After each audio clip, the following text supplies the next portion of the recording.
sudden force keep most predators cautious. But a calf is different. Smaller lungs, softer skin, slower turns. Every crocodile here can read that weakness. She chooses this crossing for reasons that matter. The far bank holds a nursery lagoon, shallow and warm. Hippos follow routes like roads in mud, and habit brings her here, even when the water turns brown with silt. Crocodiles at the front rank slide aside. She uses her shoulders like a moving gate, swinging and shoving, cutting a narrow corridor where bodies press back, then fold. The calf rises often, touches her skin, breathes, then tucks under. Bodies level, tails loaded, eyes forward. One tests the margin with a slow lean, then another tracks the space between mother and calf. She sweeps her head, pushes again, and the water heaves. They prefer certainty over courage, and they wait for a gap. She will not give it. The calf stays close, almost pressed to her thigh. More crocodiles arrive, drawn by disturbance and the faint distress calls of a young mouth learning the river's dark taste.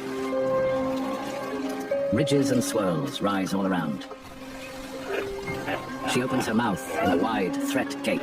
Tusks shine, jaws hinge, breath roars. Current deepens near mid-channel. Now they change tactics. They aim for space, not flesh.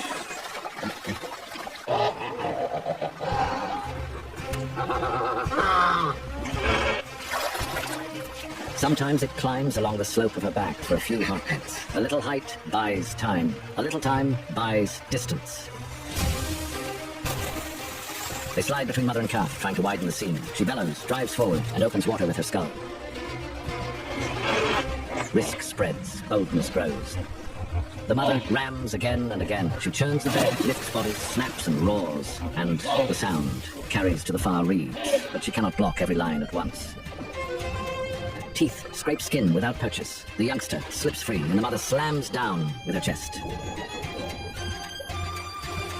The attacker rolls and retreats, bone on bone, then a splash. Mass breaks angles.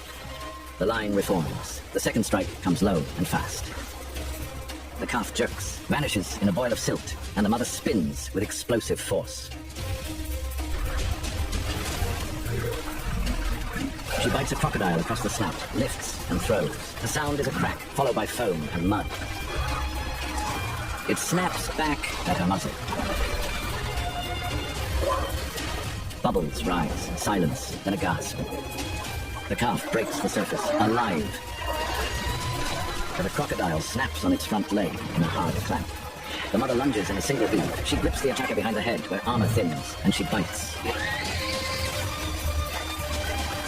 Pressure builds, skin splits, and the crocodile releases for one breath. The crocodiles press the pattern that works separation.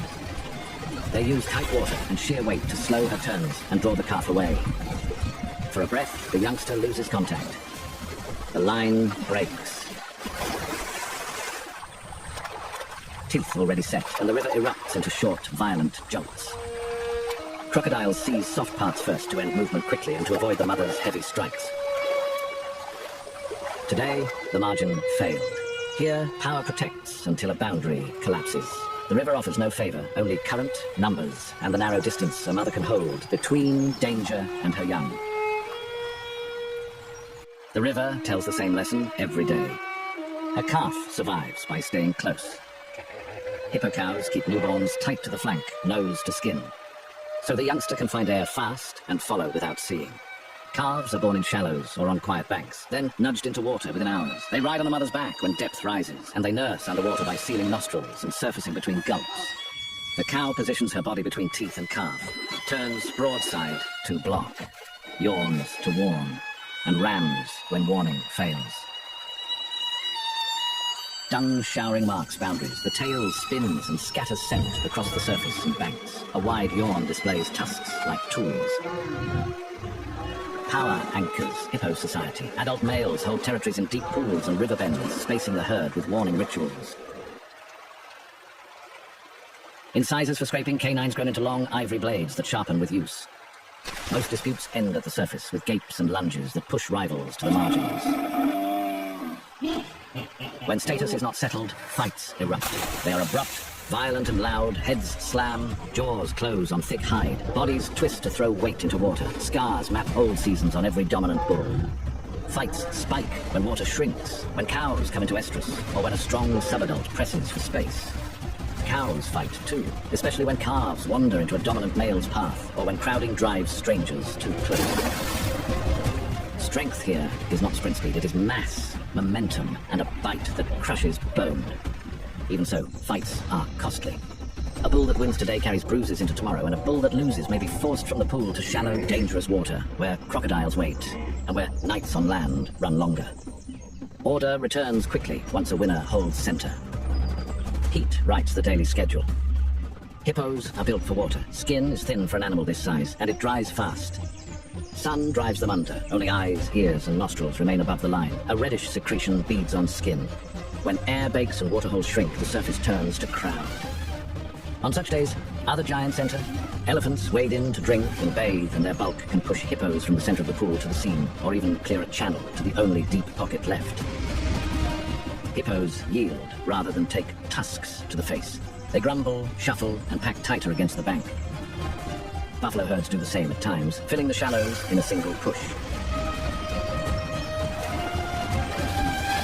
Forced exits follow. Each displacement raises stress. Each minute out of water in hard sun increases the urge to return, even if crocodiles sit braided at the edge. Lions are a real threat, especially to isolated or injured adults.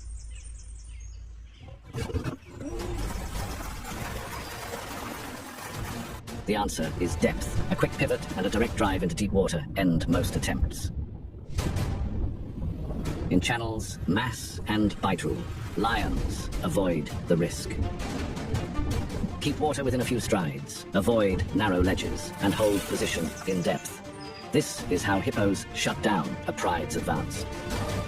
Underwater is safety. Lions stop at the edge. They can swim, but they do not fight here. In deep water, claws lose grip, footing vanishes, and a lion's power turns to paddling. Their advantage is on firm ground, not in a channel that robs leverage with every kick. The hippos rule this domain. The hippo drops below the glare, seals nostrils and ears, and moves in slow, heavy bounds along the riverbed. It can hold its breath for several minutes, rise to breathe, and sink again without exposing more than eyes and nose. When intruders wade too far, the response is direct. The water swells, a surge lifts, and a hippo charges with pure, straight aggression. Head low, wake foaming. A wall of muscle turns momentum into law. The message is simple. In depth, the water belongs to the hippos. They set the distance. They set the path. Any predator standing chest deep learns it quickly. Hold the shore, or be driven from it.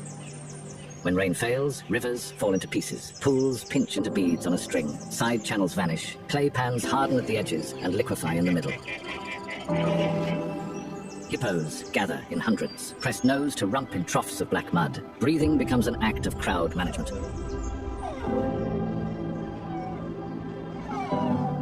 Individuals rise in turn to draw air, then sink to share space for the next body. Skin cracks without water over it. Mud helps, but not enough to erase heat. The red secretion slicks across backs and ears, catching dust and flies. Cows with small calves try to hold outer lanes, where a quick retreat to water is still possible. Disease spreads faster in crowded holes. Wounds fester, eyes cloud with infection born in warm, dirty water. Some hippos die in the crush, others in the long walk between last pasture and last water. Scavengers and predators profit, and the next rain will erase the evidence in a day. Yet dry season also binds the herd. Dry season compresses every rule until one bend, one night road, or one shrinking pool turns a calculation into a crisis. And when rain returns, the herd resets the map, step by heavy step.